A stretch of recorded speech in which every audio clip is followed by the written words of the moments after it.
پرتاب بازیکن داماش هست در محوطه جریمه. اونجا توپو دوبار بازی متوقف کرده. خطا به نفع تیم داماش.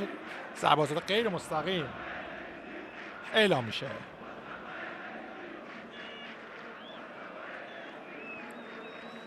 تعداد خطا 19 در برابر 11. 68 دقیقه زمان بازی گذشته. مصطفی حاجتی پشت توپ قرار گرفته. تمام بازیکنان غیر از فراهانی در نزدیک محوطه جریمه پرسپولیس جمع شدن.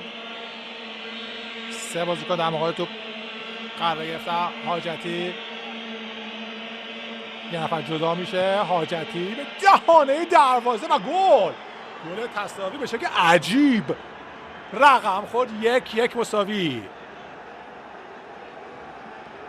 از که چاوش اینقدر خوش شده که قشنگ معلومه خودش زده گلو.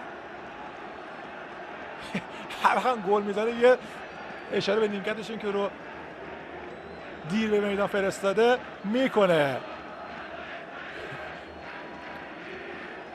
بخشی از خوشحالیش به خاطر این بود به سمت تارتار که چرا او رو دیر به زمین فرستاد. با هم نگاه میکنیم. این لحظه که تو فرستاده شد روی دروازه. بله گل چاوشی. یه بار دیگه تصویر نگاه دارم موقع ضربه زدن مشکوک به آفساید بود. این زاویه نه، اون ضربه اولی که نشون دادم اینم نه. در دهانه دروازه. این صحنه رو با هم ببینید. فکر کنم آفساید بود.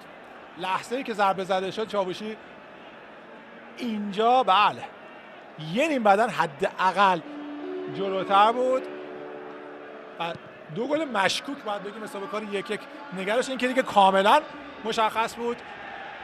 در این بازیکن پرسپولیس غلامرضا رضایی حالا مقابل نوری یه تکل خشن و صحیح زده میشه.